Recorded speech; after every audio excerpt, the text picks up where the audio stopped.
Cecil time, confusion time, injury time. Ooh, San yeah. Francisco. Mm-hmm.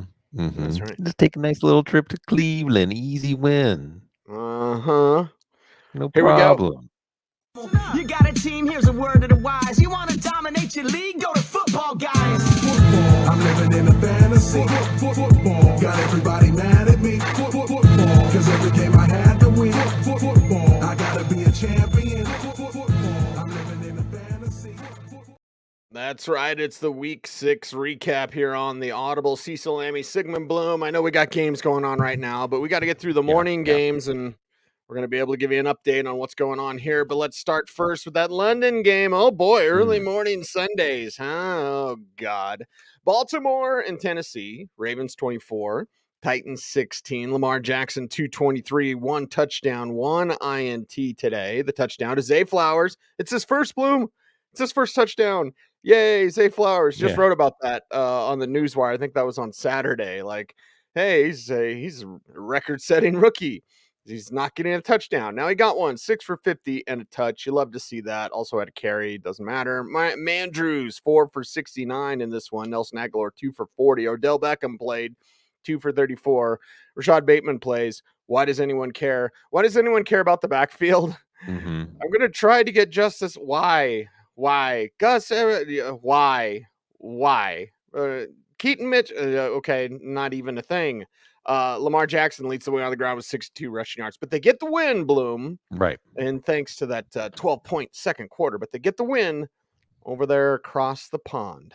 Yeah, you have to be satisfied anytime you get a win. We watched this game, and it's very familiar, right? Baltimore, they can play better. They can do more. For fantasy, they can do more, but they didn't need to. They didn't need to because Tennessee's offense is not that imposing, even though because it's Baltimore, this was a game late when it shouldn't have been. And they lost 2 games like that this year already. Lamar Jackson, again, next week against Detroit. Now we might see a Lamar Jackson ceiling game. Not in this one, but blame Tennessee, because I think if Tennessee was a more game opponent, then Jackson could have done more. Like you said, Justice Hill has got more for us than Gus Edwards. Keaton Mitchell was active, but didn't really do anything. This is not going to be a backfield that's going to give us any reliable fantasy option. And the passing game is going to give us one. Zay Flowers. Zay Jones out today. 2 Zays. Got to keep our Zays straight. So Zay Flowers not coming through in the deep passing game, but coming through with a touchdown. And again, Baltimore gets a win. Should have been easier. And we will see maybe a shade of the real Baltimore team. This is a team that can play with anybody. And they're going to play a Lions team that can play with anybody. Mike Vrabel is so happy that they're a tough out. Like, win. Right. Wins are more important. Anyway, this is what you have when you have Ryan Tannehill, who Malik Willis gets in the game. Okay, we'll discuss that. Nobody did anything, although Willis had almost as many passing yards, 74, in 5 attempts, as Tannehill, 76, had in 16 attempts. All right, Derrick Henry, 12 for 97 and a touchdown. Tyjae Spears was their leading receiver with 1 catch. It was 1 catch for 48 yards. So it was a doozy. He only had 4 for 15 on the ground. Nick Westbrook-Ikhine, 3 for 25. Nuke, 1 for 20, 5 targets. Chiggy, 2 for 18. Why am I reading any of this? Right. It's Tennessee's offense. So it's Derrick Henry, and if anyone gets anything else, then you'll feel lucky. Right. Tannehill goes out. I saw at least one person covering Tennessee saying at the beginning of the year, we said this offensive line is going to get Ryan Tannehill hurt. And, well, it took until week 6. Maybe that's a testament to the toughness of Ryan Tannehill. Malik Willis comes in at first. It looked better. And then as that offensive line was collapsing, he just looked stumped. It looked like smoke was coming out of his ears when he was trying to figure out what to do with the ball. And will we see them prepare Will Levis? How severe is that injury to Ryan Tannehill? And like you said, Cecil, they're a tough out. This is not a good team. This team is still overachieving. Here's what's familiar. This team is overachieving. This team stays competitive, even though they don't have a competitive roster right now. Part of the reason is Derrick Henry. And Derrick Henry's just showing us why you leave him in. Doesn't matter the matchup. Doesn't matter who's a quarterback. You just leave him in. There was one play, and he executed it perfectly. He's a good ball handler on these plays that rely on him selling the handoff. Why would you ever follow the handoff? when the ball is in Derrick Henry's hands? I don't know, but Derrick Henry ripped off a big run. Derrick Henry gets a touchdown on a quick change of possession, and that's why you leave him in. But let's get real. We've seen the peak of this team already, and see, this is a team that looks like a teardown. Ran Carthon, that's a name to remember, because they've missed on so many picks. They've missed on so many free agent pickups, wasted so much in terms of resources at a time when, remember, at one point they were the number 1 seed in this tough AFC. Now I think we have to look to the future, even though this team continues to overachieve and stay competitive when they shouldn't be going into their bye. Yeah, let's go into the next game. It's Washington and Atlanta here, week 6 recap, and it's the Commanders 24 and Atlanta 16. Why isn't Taylor Heineke in? Anyway, Sam Howell's in, throwing for 3 touchdowns, 151 on the day. 3 touchdowns go like this. Curtis Samuel, 4 for 42 and a touchdown. Brian Robinson as a receiver, 2 for 25 and a touchdown. Antonio Gibson, 1 for 1 and 1 touchdown as a receiver, of course. Logan Thomas, 1 for 2. Terry McLaurin, 6 for 81. All right. Brian Robinson, 10 for 31. Oh, boy. Well, they win in thanks to Desmond Ridder being, well, Desmond Ridder. Right. Well, thanks to Sam Howell. And I think that's the thing we're going to take out of this for fantasy and for NFL terms. In NFL terms, is it too early to say, hey, they found something? Even if it's another Taylor Heineke, even if it's another quarterback who can keep them competitive as a not quite number 1, although he's showing, I think, more than Heineke showed in his early starts, there's something here with Sam Howell. This is a team that plays for Sam Howell. And also, this is an offense that allows Sam Howell, even in a game when he only throws 23 passes, to be a solid fantasy play. So what have we seen from Howell in the last couple of weeks? When he's bad, he's going to throw so much in the second half, he's going to be a solid fantasy play. And when he's good, he can do enough in those early pass attempts to be a solid fantasy play. If he's been your best fantasy quarterback so far, he's probably the guy you're sticking with, certainly with the Giants up next week. Brian Robinson gets at least a receiving touchdown. So does Antonio Gibson. But I think Robinson's still the play here. And it's a testament to the Falcons' run defense that while Washington led, Eric Bieniemy's offense never really put the lean on them. Again, an interception by Ridder. That was a theme today, setting up the Brian Robinson touchdown. You did see John Dotson get behind the defense, and Sam Howell just overthrew him. Curtis Samuel's the guy we're going to rely on here. And Terry McLaurin in a tough matchup against A.J. Terrell. Logan Thomas, you see the agony of defeat. The thrill of victory when there's a lot of passing in the second half, a lot of short passing, the agony of defeat when this offense is functioning well like it was in the first half. And they made that lead hold up, Cease, because like you said, here we are. We have 2 takes for Desmond Ridder. He punches his way out of the corner, and the team still believes in him. And why does the team still believe in him? Why can't we see the other quarterback? Yeah, and, well, Commanders, you may have found something that gets you exactly nowhere. Like, at the end of the day, like, are you that guy? Are you that guy? Desmond Ridder is not that guy, and Sam Howell isn't either, but at least he plays better.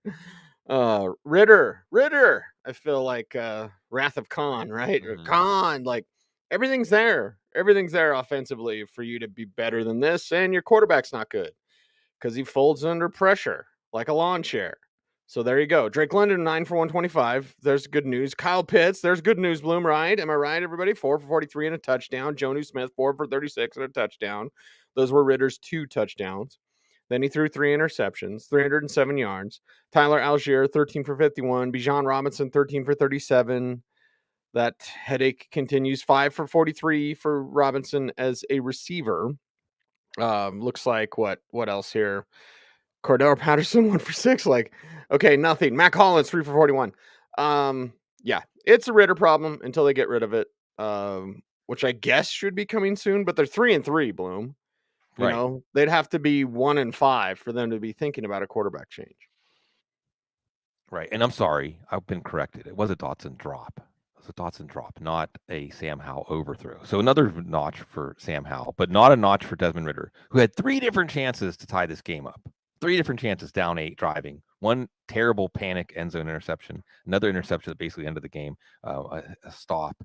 And the problem here, Cease, is NFL coaches tend to believe themselves over what the game shows them at times. And Arthur Smith, I think, believes in Desmond Ridder, or at the very least is not going to give up easily. That's the problem. I don't know. How many games in a row would we have to have like this? 2, 3? I'll be interested to see what Arthur Smith is saying about Ritter. For fantasy, it was okay because Ritter threw 47 passes. But as a Falcons team, you don't ever want that to happen, right? If we tell you Desmond Ritter's going to throw 47 passes today, you said, oh, the Falcons lost, huh? Yeah, that's not good. But Drake London had a good game. Kyle Pitts had a touchdown in the first half. Jonnu Smith, his first touchdown since 2021 in the second half. And then Desmond Ridder just showed that he's not going to be the guy to get you across the goal line in terms of a win. And I guess, as a Falcons fan, you're in this very strange position where you don't necessarily want to root against your team. But as you said, Cease, they're 3-3. And with Taylor Heineke, and what can Taylor Heineke do? He can run the offense like a veteran. He can make an occasional moxie play, right? He's not overwhelmed by situations. He's not overwhelmed. Remember, he came in and played the Tampa Bay team that won the Super Bowl pretty tough in the playoffs as a surprise starter in the playoffs. So Taylor Heineke is going to give this team a chance to win the division. Desmond Ridder gives them a chance. No, he doesn't give them a chance. He doesn't give them a chance to do anything. But when will Arthur Smith realize that? Yeah, when will he realize that? You think the egos on the field are big?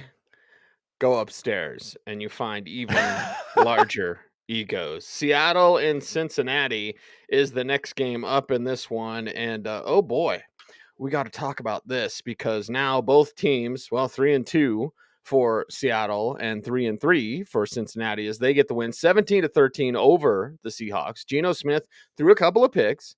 41 attempts, 323 passing yards. Okay. Had a rushing touchdown from Kenneth Walker, 19 for 62 and a touch. Tyler Lockett, 6 for 94. DK Metcalf, 4 for 69. Jackson Smith and Jigba, 4 for 48 in this one. Kenneth Walker also had 3 for 27. Man, Zach Charbonnet's not doing anything. And, the Seattle Seahawks aren't doing anything because they're not winning. And today they didn't against Cincinnati. This was a tough one. When you go to Cincinnati with a now somewhat effective and quarterback in Joe Burrow that the team trusts and the team has their moxie back, speaking of moxie, and you have multiple chances. Geno Smith had multiple chances, so much so that, and this is the strange thing, Cease, because we're going to talk about two different games that had similar endings, where Cleveland knew that their quarterback was limited. So when they had a chance to just cut the lead, even though they needed a touchdown to take the lead, they took the field goal, and then things ended up unfolding, spoiler alert, that they had a chance to kick another field goal. And if Seattle had just done that, Seattle missed 2 times on 4th and goal, and it wasn't close. If they had just taken field goals on those 4th and goals, notice I say and goal, they would have won this game. So, Pete Carroll making the right decision according to game theory. But in some ways, Geno Smith played well enough for them to win, even though he didn't make the plays that they needed to for the win. Still, you saw Tyler Lockett, DK Metcalf getting a little banged up in this one, and Jackson Smith and Jigba doing a little bit more coming out of the bye. So it may be a preemptive ad in deeper leagues if he was dropped. But the Geno interceptions, one at the goal line, really hurt them earlier in the game and made it much more difficult in a game that they were very competitive against a good team on the road. And of course, Kenneth Walker, he is much in the same way that Marshawn Lynch is the mentality of this offense. He just runs with such abandon that he gives them that edge. So this is still a team, there's no crisis here. You lost to a good team on the road. Now they're going to play a divisional opponent. In these NFC West games, you never know what you're going to get when Arizona comes to town. It is Cincinnati side. Joe Burrow, 185 yards, 2 touchdowns, 1 INT. Tyler Boyd with one of the touchdowns, 7 for 38. And then Andre Iosivas, and I hope I got that right, 1 for 3 and a touchdown there. Jamar Chase, 6 for 80. It's enough, buddy. Enough. Joe Mixon, 12 for 38 on the ground. That's not enough. 3 for 24 as a receiver for Joe Mixon. That helps. T. Higgins did play. 2 for 20. All right. So here we go. Cincy gets the win, though. And, that's all that matters to them. Yeah, they get the win, and we saw Joe Burrow get some of his swag back last week against Arizona. This week, with the first 2 drives, it looked like we had something here. And see, I was all set up for this take, for this show. Like, sometimes necessity can be the mother of invention. And Joe Burrow getting the ball out really quickly, not being mobile, not having a chance to really hang in and throw the ball deep and drive the ball because of his calf, did it open up another dimension to this offense where you can really keep the defenses off balance by getting the ball out quickly and distributing the ball like a point guard. The first drive, touchdown drive, Joe Burrow hit 6 different receivers on the first drive. Not the first half, not the first quarter, the first drive. And then in the second drive, he hits 2 more receivers to make it 8 in the first 2 drives, 2 scoring drives. Andre Iosifas, like you said, the rookie, Chase Brown, another rookie getting in there. So, this is a really interesting offense. And then Seattle puts the clamps on him, and they don't really do much for the rest of the day. Still, Burrow is back in our fantasy consideration. C. Higgins is not. It was more Tyler Boyd in this one. Higgins was quiet. He did say he's going to have to play in pain for a while. The bye week next week should help his pain, should help Burrow's pain. And Joe Mixon didn't do much, a lot of pain for fantasy teams that have been playing him. But I think you're going to see a team come out of a bye refreshed, really sees like a second lease on life. Joe Burrow was hurt. Joe Burrow, it looked like they were risking his health really to have him out there. And everyone said, oh, you can't sit him for 4 games. You can't put him on IR. You're giving up the season. Well, they didn't give up the season. They're 3-3, and everything's on track for this team to contend to go back to the Super Bowl. You want to get healthy at the right time. Yeah. So Burrow hurt in week 1, different than Burrow hurt in week 11, 13, or 17, or whatever. So. Yeah. There you go. Moving right along. Whoa, Jacksonville. You can stop scoring now. 37-20. Jacksonville gets the win over Indianapolis. Colts are 3-3. Jags are 4-2. And Gardner Minshew throwing 3 picks. It's kind of what you get, right? All right. 33 of 55 for 329 yards. Of course, when you're down 21-6 at the half, you're going to have to throw a lot. That's why they did. Michael Pittman, 9 for 109 in this contest. Kylan Granson, 3 for 67. Jonathan Taylor, 5 for 46 as a receiver, and then 8 for 19 as a runner. Zach Moss, 7 for 21 as a runner with 1 rushing touchdown, and then 6 for 38 as a receiver. Let's throw 11 passes, 13 passes total, 11 caught to the running backs. That'll work. Well, actually, there was another one to Trey Sermon, so more passes to the running backs. Is this why they're interested in Jerry Jeudy? That ain't going to fix anything, but hey, didn't get the W today, Indy. No, this was a divisional showdown, and I guess, Cecil, you were right. When we preview this game, I thought, hey, divisional showdown, AFC South. You're like, yeah, this game's not going to be very good, unless you're a Jacksonville fan.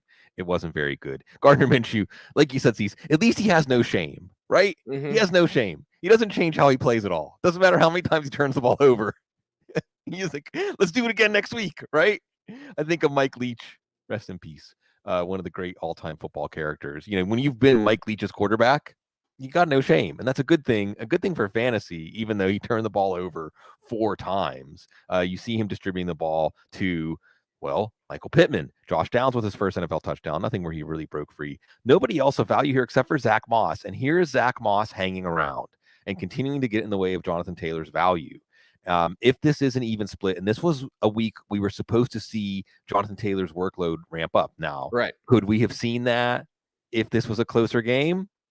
Maybe, but Zach Moss isn't doing anything to deserve fewer touches or less time on the field or less high leverage touches like he got in this game. So I think, unfortunately, especially with Gardner Minshew in there, you're not going to have a high volume running game. They play Cleveland next week. Again, we're going to talk about what Cleveland did to San Francisco's offense today. So what do you have in Jonathan Taylor? I'm not sure. What you have in Zach Moss is someone who persists to be a value and someone even worth playing as a flex play, is getting involved as a receiver. Also, both of them getting involved as receivers. And at the very least, that the Anthony Richardson offense was going to downplay the passing game. The Gardner Minshew offense basically relies on the passing game. And now they're talking about Richardson pondering season-ending surgery. So it may be the Gardner Minshew offense going forward for Indianapolis. And for Jacksonville, they're back at their place as the rightful heir to the AFC South. All right, Trevor Lawrence, let's get into it. 20 of 30, 181, 2 touchdowns, 1 INT. Christian Kirk, 3 for 49 and a touch. And then Britton Strange, 2 for 27 and 1 touchdown. Evan Ingram, 7 for 41. Calvin Ridley, 4 for 30. Travis Etienne, 18 for 55 and 2 rushing touchdowns. Etienne also 3 for 28 as a receiver. So finding a cast of characters, different characters sometimes with Jacksonville, but enough to get the big win. Yeah, an easy win. That's what you want when you're facing a division rival. An easy And that's a win. sign of a good team, right? Yeah. You face someone you should easily beat. You should easily beat them. Yeah, and they swept the Colts, and they're feeling good. And you really had one juncture in this game. ETN scores, Minshew fumbles, ETN immediately scores. That was basically all they needed in this game. So if you're disappointed in what Trevor Lawrence did, you're disappointed in Christian Kirk, you're disappointed in Calvin Ridley, disappointed in Evan Ingram, Strange getting the touchdown. That's just what happens when they're actually a good team and they're actually beating teams soundly that they should beat. They don't have to keep the pass offense opened up. It was a little closer game with Anthony Richardson in the season opener. Next week, well, next Thursday, coming down to the Big Easy. See y'all at the Superdome Thursday night. Yeah, here we go. Carolina and Miami. Miami side, much more interesting, but let's talk about Carolina first. You won't be surprised to know that Miami won this one 42-21. Of course, 5-1 is their record, and 0-6 are the Carolina Panthers. Bryce Young, 217 yards, 1 touchdown, no INTs. Adam Thielen, at least, God bless Andy Dalton. Yeah. Because Andy Dalton is like, hey, just keep throwing to the Adam Thielen. And then Bryce Young's like, okay. Oh. And so he's veteran doing tricks. That's the stuff only the veterans can teach you. Right. Hey, that guy, he can get open. 11 for 115 and 1. DJ Chark, 3 for 26. Jonathan Mingo, 2 for 21. Why am I reading any of this? This Right. team wants Jerry Jeudy. Well, okay. Yeah, right.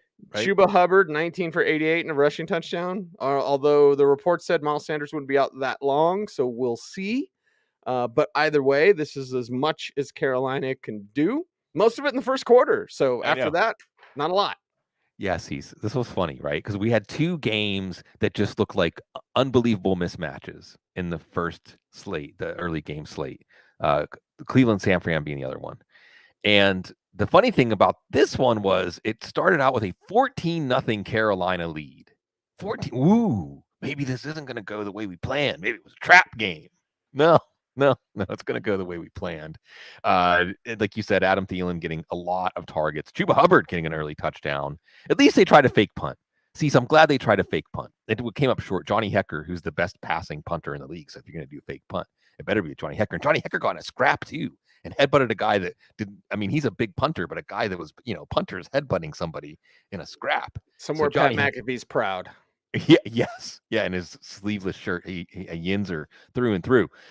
So at least they're trying. At least they knew that to beat the Dolphins, you were going to have to really pull rabbit out of the hat. But no, this offense eventually just petered out. This team petered out. And it's time for me to mention once again, because they're going into their bye, Chicago has this team's first-round pick. So there you have it. Miami side, do we know about Tyreek Hill being banged up? He's fine. Cramps. He said he's 6 IV bags. But okay, yeah, because Tyreek Hill, he was in this game, he was awesome, then he was out of the game, and everyone's worried, and then it's just cramps. 6 for 163 and a touchdown. Could have been more. On 10 targets. Jalen Waddle, 7 for 51 and a touch. All right, Braxton Berrios, 2 for 20. Look at how much they do with 2 guys, right? Essentially, 2 guys. Right. And then Raheem Mostert, of course, getting it done, and I'm trying not to sneeze. Because I'm allergic to talking about the Panthers. Raheem Mostert, 17 for 115 and 2 rushing touchdowns. Hey, Chris Burks was out there. Hey, Salvin Ahmed was out there. King of garbage time, but hey, it matters. He got a rushing touchdown. So if he had him in his what the heck flex, then that's fine. Mostert also had a receiving touchdown. He can't stop scoring. So yeah, track speed, tons of fun. Mike White comes in, throws a pick when you think like, we can take our foot off the gas. Why isn't Skylar Thompson the back? Anyway, let's talk Miami. Yeah, this was easy. And again, this team was down 14-0. And see, it's another mark of a good team. They didn't sweat at all. They didn't get tight. They were just going to play their game. It's Mike McDaniel, right? Take on the personality of your quarterback and your head coach. That's a pretty neat personality when you get to take on Mike McDaniel's personality. And you can see it in how confident this team is. Not cocky, just confident. And Raheem Mostert, league winner? Raheem Mostert looks like a league winner, folks. Leading the league in touchdowns. Did you have that on your bingo card? Raheem Mostert, league leader in touchdowns going into week 6, going out of week 6. And then, yeah, of course, Tyreek Hill, of course, Jalen Waddle. There's going to be a big Jalen Waddle game. It's going to come. These are the floor games, 7 for 51 and a touchdown, whatever it was. So, yeah, this was not a game where we learned a lot about Miami. Next week at Philadelphia, we're going to learn something. Yes, we are going to learn something there. We learned something about Minnesota today. That's a great segue. 19-13, the final score. The Vikings get the win over the Bears. Kirk Cousins, 181 and a touchdown. The one touchdown to Jordan Addison. Okay, 3 for 28 and a touch. TJ Hawkinson, 6 for 50. KJ Osborne, 4 for 48. Alexander Madison, 4 for 28 as a receiver. 18 for 44 as a runner. Cam Akers, 1 for 8. And then 1 for 7. He's consistent with his rushing and receiving, but they get the win. All right, you get the win, Minnesota, over Chicago. Breathe a little bit of a sigh of relief, I guess. Learn how to deal without Justin Jefferson is what they're doing. Right. And it's hard to say. I want to proclaim this is just not going to be as good of an offense. I mean, significantly not as good of an offense with Justin Jefferson. However, we saw, hey, this team gets a defensive touchdown and they open up a lead, then they're going to really take the air out of the football. And that happened against Carolina in their other win this year, and it happened in this one. Now, Kirk Cousins was a better passer in that one on limited pass attempts. It did look like this offense is not going to have the same amount of room to operate. And we'll see a little more definitively next week against San Francisco how that's going to work out. A not very happy San Francisco team. But you did see Hawkinson got the targets, Osborne got the targets, Addison got the touchdown to at least keep them in consideration, because you would expect they're going to pass more in a game that they're not controlling. I don't expect them to control the game and cruise to as comfortable a victory as they did in this one. And after it looked like Cam Akers was maybe moving this towards a committee, no, it was Alexander Madison. Now, it was a very inefficient Alexander Madison. And overall, again, this is disappointing. It's a Chicago defense that we want to start players against in fantasy football. Not even anything remotely resembling a ceiling game for Madison. But the good news is it basically is his backfield. And on the Kirk Cousins front, what we hear from, I believe, Adam Schefter, he's not going to waive his no-trade clause. He's going to play out the season. 4 to 6 weeks is what we're hearing about Justin Jefferson. So it looks like we will get to see Cousins to Jefferson again this year in Minnesota. Okay, what about Justin Fields? What do we know there? Okay. Tyson Bagent plays most of this game, which tells you, or throws more of the passes, I should say. And wow. Okay, Bears fans, I'm sorry. Bagent did have a rushing touchdown. Okay, there you go. That's fine. Deontay Foreman, 15 for 65. Was it Foreman that missed the block? Anyway, Darrington Evans played, because of course he did, because they're banged up in that backfield. DJ Moore, 5 for 51. I'm just trying to see who you might be considering. Well, Darnell Mooney, 2 for 48. Okay. But it was a pretty rough day, and rough, of course, for Justin Fields fantasy GMs. Yeah, very rough. But you still have Carolina's first round pick. He gets out with a hand injury, and we'll see. Throwing hand. Ooh, big range of possibilities here. We're going to be Adam Hutchinson and his injury stuff. This is going to be important. Chicago gets Las Vegas next week too, which is sad. Sad because you were looking forward to that matchup. If you had Justin Fields, you were looking forward to this matchup. If you had Justin Fields, did not turn out so well. And this offense, well, you love the story of Tyson Bagent, but Cecil, I think we're seeing a pattern here, right? Tyson Bagent, Dorian Thompson-Robinson, Aiden O'Connell, nice stories, but they're in before they're ready. They're in before they're really ready. It's nice to see an undrafted free agent who really had to prove himself again and again and again and again. All-time leading pass. Is he the all-time leading college passer at any level? Is it something like that? I mean, he was an incredibly productive player. One of those no offers, had to really prove that he could play even a low level of college football. Now he at least is on an NFL field, but you see him get overwhelmed in this one. Darrington Evans doing a little more than we thought in terms of touches and his share of the backfield. Foreman was still okay. Roschon Johnson should be back next week. So I don't even know if there's a Bears running back we want to have, especially if Fields is banged up. And yeah, the Bears, I think the question for the Bears is, they're in year 3 of a 5-7 year rebuilding plan. And is it going to be with Ryan and Matt? Is it going to be with a third set of Ryan and Matt? Or will this somewhat lumbering dinosaur franchise understand that even if things are moving in the right direction? Remember when Cleveland had the analytics front office and all those picks, Shashi Brown, whatever came of that, right? So you're at this cusp. You're going to have 2 top 5, top 7 picks. You can let Ryan and Matt steer this franchise? Important questions, and we'll have to wait for the answers. Like we're going to have to wait for the answer on Christian McCaffrey and Deebo Samuel. The Browns at home going nuts. And they win 19-17 over the San Francisco 49ers, taking it on the chin for the first time. They are 5-1. The Browns are 3-2. Let's talk about this. Brock Purdy, 125 yards, 1 touchdown, 1 INT, and it was about 50% passing, less than 50% passing. Christian McCaffrey, 11 for 43 on the ground, and then 3 for 9 and a receiving touchdown, but he's out. We got to talk about him being banged up. Jordan Mason is in, and he gets a rushing touchdown. That's cool. Elijah Mitchell has -3 for rushing yards. So there's that. Let's see. Brandon Ayuk, 4 for 76. Thought Ayuk pretty much won the game for him, setting him up, getting him in position, and then, it's a miss. Juwan Jennings, 2 for 26. Why am I reading any of this? George Kittle, 1 for 1. Ouch town population you, bro. Especially if you're a 49ers fan. Yeah. Although, see, isn't this the kind of win that a team like a loss that a team like San Fran needs? Like, you look back and it's a positive in the trajectory of their season, right? Provided that Deebo and Christian are healthy. Yeah, well, not the injuries. Not because the injuries could be costly. Yeah, not so much the injuries, but this one was marred by a pre-game scrap. Deebo Samuel, ironically, in the middle of it. Trent Williams also got banged up in this one, I think was part of it. And going into this game, when we heard that Deshaun Watson wasn't playing and it was going to be PJ Walker, well, I mean, why are they even playing it? What's the line? Why maybe they could hang around and stay under, win with the spread. But come on, Cleveland can't hang with this team. And the first drive for San Francisco, it looked like Cleveland was Prairie View A&M. Watching those games, every team has a few games they're supposed to win. Every now and then there's like an App State at the Big House. That's what this looked like. It's like just a walkthrough, a practice. Kind of like how Kansas City treated Denver, right?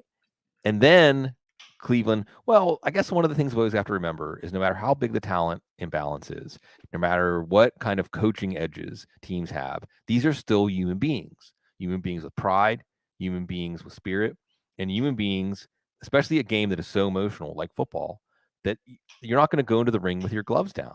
And Cleveland made this a game. And you saw Deebo Samuel go out with shoulder, Christian McCaffrey with an oblique, Trent Williams getting banged up. You did see when McCaffrey went out, it was Jordan Mason over Elijah Mitchell, who was active for this game. Mason just looks better. Mason's the one we're going to want to get on the waiver wire. Like you said, not much of Kittle, some Ayuk. Brock Purdy, let's say hats off again to Jim Schwartz and this Cleveland defense. Brock Purdy did not look comfortable in this game. Myles Garrett and company. Brock Purdy did not look comfortable. It's the first time we can say that all year. And he looks comfortable like he's in his lazy boy watching TV comfortable. Not today. That's important for this Cleveland team. And this team, they've lost games they should have won. Now they won one maybe that they should have lost. For San Francisco, they go to Minnesota. I think you're going to see this team correct themselves. But I do think this is a game that will give them a lot of things to scout and maybe give other teams some things to look at. It's finally slowing down this offense. DTR would have thrown 3 picks, but PJ Walker only throws 2 for Cleveland. 192 yards, no touchdown, 2 INTs. Amari Cooper, 4 for 108. It's amazing. And nobody else did anything else as receivers, by the way. Jerome Ford, 17 for 84 on the ground. Also 2 for 7 as a receiver. Kareem Hunt, 12 for 47 and a rushing touchdown. Nice. And then 3 for 24 as a receiver. David Njoku had 3 for 24. So that tells you pretty much how that day went for the receivers not named Amari Cooper, but Cleveland rallies, team excited. And anytime you get in a victory formation, that was a good day. Yeah, and especially when it's to end one of the last 2 undefeated seasons in the NFL in that season. It's a great win for this team. It's going to encourage so much belief in self for this team. And PJ Walker, not for lack of trying to give the game away. He almost threw a pick when they were driving for the go-ahead field goal. He threw a pick that made it seem like it was not going to be their afternoon earlier in the game. And he made a few plays. So I don't want to say completely, well, they won in spite of PJ Walker, because if it was Dorian Thompson-Robinson, like you said, Cease, they probably wouldn't have even had a chance to win. And we saw Kareem Hunt run a little better in this one, scoring a touchdown on basically a trick play. It was Harrison Bryant taking the snap from center. It looked like they were just going to do a tight end sneak, and he handed it off to Hunt, who found some room on the outside and scored. It was still Jerome Ford's backfield. Ford had a nice run at the end of the game, or the fourth quarter, to help. And Amari Cooper had a few plays downfield to help. We'll see if Deshaun Watson is back against Indianapolis. That obviously affects the value of guys like Cooper and Njoku and Elijah Moore and Jerome Ford, for that matter, for this whole offense. But this is a team, Cease. Now this is a dangerous team. Remember, this was the Cleveland team that how did somehow they lose after knocking Patrick Mahomes out in the playoffs? Remember that one? Remember there was the catch fumbled through the end zone right before the first half. I think it was Rashard Higgins and all kinds of stuff. But this is a dangerous team. This team has in their DNA now, like they're going to hang around and they're not going to back down from teams that they're not supposed to be able to beat. So that was inspiring. Browns fans have already had a lot happen this year, and we'll see what happens next week in Indy. Final game we're going to talk about, and we'll go over what we're seeing in the afternoon games as well. Week 6 recap here on the Audible. Saints and Texans, and it is the Texans getting it done. And oh boy, Derek Carr is not happy. We're going to talk about that in just a little bit, but 20-13, the final score. Texans are 3-3. The Saints are 3-3. But doesn't it just feel like these franchises are in different spots? Yeah. Where you have the youth and the energy and the excitement for the future with Stroud and company. And then you've got retread Derek Carr, retread Dennis Allen. Like Chris Olave is exciting, but like I've seen as much Taysom Hill highlights as I need to see. Yeah. Like whatever, dude. But like Texans. All right, Texans, but let's talk Saints. Derek Carr, very upset. 353, 1 touchdown, 1 INT. Rashid Shaheed, 2 for 85 and a touch. Chris Olave, 7 for 96 in this one. There's Taysom Hill, 7 for 49. Michael Thomas, 5 for 45. Alvin Kamara, 19 carries, 68 yards. And then 7 catches, 36 yards on the day. But it's not working. It didn't work. Couldn't move the ball late. And Derek Carr was fuming. Yeah, this is it. This is it. This is an offense. I don't want to say that they are missing Sean Payton, because we're seeing some evidence to the contrary. But I guess we are seeing that they're missing something to create what they have on offense into something more. Even though it's not Andy Dalton this year, it's Derek Carr. It feels like the same team. You know, the defense can give them a chance to win. The offense doesn't. And I don't want to take anything away from Houston in this one. And also there was problems with the kicker, with Blake Groupie, the UDFA kicker with Will Lutz up there in Denver now with Sean Payton. He missed a couple of field goals, including a chip shot. You did see Rashid Shaheed catch 2 deep balls. One was a wing and a prayer, one for a touchdown. Much like Desmond Ridder, if you're going to tell me Derek Carr is throwing 50 passes, I'm going to say the Saints probably didn't win. And they didn't. You did see Olave have a solid game. You did see a lot of Taysom Hill in the passing game as a receiver. Don't know if we're going to see that reproduced. And you saw Alvin Kamara. It's his backfield. There's not much for Kendre Miller to do, with Alvin Kamara also getting a lot of catches. So that in PPR leagues, even though he didn't score, you're happy. Again, at least the Saints don't dwell on this. You turn around and play on Thursday against Jacksonville. They'll probably hang around and not be able to make enough plays to win. Texans side of things. Let's talk about CJ Stroud, 199, 2 touchdowns, 1 INT. Dalton Schultz, 4 for 61 and a touch. Robert Woods, 1 catch, 6 yards, but 1 touchdown. Nico Collins just started, 4 for 80. It's enough. Noah Brown, 2 for 37. Wrote about him yesterday, like the return. Okay, 1, 2, 3. Okay, we'll see what else. Brevin Jordan, who I still love, but still 1 catch for 11 yards. Devin Singletary, 12 for 58. Damian Pierce, 13 for 34. And well, this is the way we bounce the ball. This is the way the Texans win and rally at home. Yeah, Cease, I think we can say this is Jacksonville. This is the team you're looking over your shoulder at. This is the team that you maybe need to be worried about, because they're just getting better. They're going into their bye feeling like they've exceeded everybody's expectations, right? Not a lot of red on their test paper through 6 weeks. A lot of smiley face stickers for what this team is doing, especially CJ Stroud. And without Tank Dell out there, what did you see? Well, more Dalton Schultz. And here's how you know the football gods like CJ Stroud. Cease. 191 passes, most ever to begin your career without an interception. Throws an interception, and Zach Bond he fumbles it, and the Texans get it back. So, you finally threw an interception in Game 6 of your career, and you just lead a touchdown drive. He got Stroud to Schultz to finish that drive. Dalton Schultz again. When Tank Dell's out, Dalton Schultz is going to pick up the slack, and maybe there's a connection there that's going to still be there for fantasy when Tank Dell is back. Nico Collins did enough in this one. For fantasy, the main development here is Devin Singletary, and we've been waiting for Dameon Pierce. I was one of many. I'm not saying it makes it any better that there are others saying it. Hey, Dameon Pierce is going to come around. This is a good offense, a good team, a winning team. Offensive line's getting healthier. Well, it's going in the opposite direction. Devin Singletary got basically an even split with Pierce and outplayed him. Now, Pierce is getting the goal line carries. This offensive line just can't open holes at the goal line. They just can't.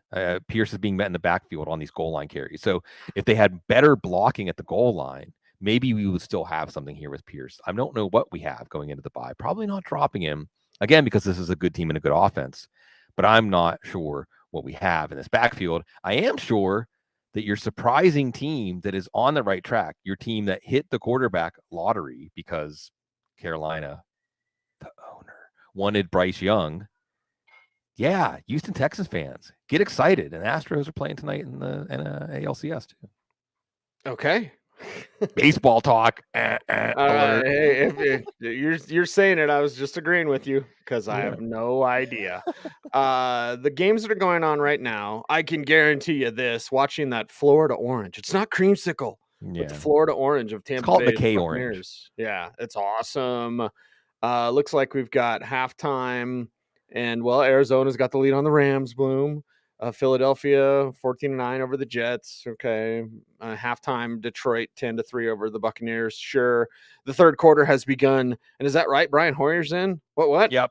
Okay. Let's go over the afternoon games here. Yeah, the Patriots and Raiders, the Misery Bowl, a.k.a. the McDaniels Bowl. But I repeat myself. You finally had a good offensive drive for the Patriots in this one. And Ramondre Stevenson, speaking too fast. My mouth gets ahead of my brain. Ramondre Stevenson gets hurt. I'm not sure if he's going to return in this one. Jimmy Garoppolo leaves with a back injury. I think the report is he's maybe on his way to the hospital. Devontae Adams gets banged up in this one. You do see Michael Mayer. It's a Michael Mayer breakout game for the 7 people that are watching this one. You see him doing some stuff after the catch. Jacoby Myers still going to be that number 1 target, most targeted player in this pass offense, especially with Devontae Adams banged up. Josh Jacobs, still piecing together solid games, not ceiling games because of this offense. And we saw the Cardinals-Rams, a battle of field goals. So the Cardinals defense is another one of these mercurial units. Some weeks they look like one of the better defenses in the league. Some weeks, they let Joe Burrow get right against them. But this is Josh Dobbs, Keontae Ingram leading the backfield, Amari DiMercato doing very little, Darrell Williams doing more than Amari DiMercato. Nobody really distinguishing themselves in this passing game right now as the Rams defense is playing well, as is the Cardinals defense. Cooper Kupp's had a couple of big plays, but otherwise they're holding this Rams defense down and going to the halftime with the lead. Eagles get a couple of touchdowns, one from Jalen Hurts that looked like was going to be a stop at the goal line at first as a runner, one as a passer to DeAndre Swift, who's not doing anything as a runner, but he's already got 6 catches and a touchdown as a receiver. So you're really happy with what you have there. Jets defense doing what they can to hold down the Eagles offense. Jets offense doing what they can to hold down the Jets team. I'm sorry, too soon. Garrett Wilson got banged up in this one. Non-contact injury, but ended up coming back into the game. Should still be fine. Breece Hall not exactly producing the Denver type numbers against the Eagles. It's still his backfield. And the Jets, as always, a tough out, playing with a lot of pride. But like you said about the Mike Vrabel Titans, that only gets you so far. For the Lions, David Montgomery has a rib injury. He's gone to the locker room, presumably for x-rays. Jared Goff has a touchdown pass to Amon-Ra St. Brown. It is Jared Goff's offense, especially without Montgomery. Otherwise, in the backfield, it's Netflix and chill with Netflix. And the Lions, that's Dan Campbell's influence. They're going to be chill without their number 1 running back. And Baker Mayfield's having a rough time of it against a good Lions defense. Yes, a good Lions defense, a good Lions team, but not as good as those uniforms. Yeah, those uniforms are awesome. I'll tell you what else is awesome, Bloom. What's You that? probably don't remember this cartoon because I'm a bit older than you. I was a little But bit. did you watch Dungeons and Dragons? I didn't watch. I played Dungeons and Dragons. I played it, but I didn't watch Okay. it. Yeah, the cartoon, and it ran for like 2 seasons in the 80s, and those characters like Venger, who's on my shirt, Oh, nice. they're rarely used in Dungeons and Dragons lore. Like, not that they're bastardized or whatever, but they're just like most of the time you think Dungeons and Dragons, you think what you played, right? The Right. board role-playing game. Someone says Dungeons and Dragons to me, I think Venjar. And I think you either have a bird in your house or I hear some extra whistling. Do you I have don't multiple know. teapots? It's Sunday, and the kids are playing out in the streets. There are some places the kids still play out in the streets, and I think it's because we've got the windows and the screens open, and we have some nice ambient city noise. Okay, there you go. We make it happen. That's what we do on this show. And that is a wrap for the week 6 recap here on the Audible. Everyone, thanks for watching. Do the YouTube things, like, comment, share, subscribe, hit the notification bell so that you never miss a vid. And we'll be back for you Tuesday morning with the Waiver Wire show. But the Football Guys YouTube channel rolls on. Multiple shows, multiple personalities, and lots of fun here. Fantasy football goodness abounds on the Football Guys channel. So make sure you are liking, commenting, sharing, subscribing, all those sorts of things. He's Sigmund. I'm Cecil. We're the Audible. Thanks for watching, everybody. Stay tuned. And would you please stay frosty?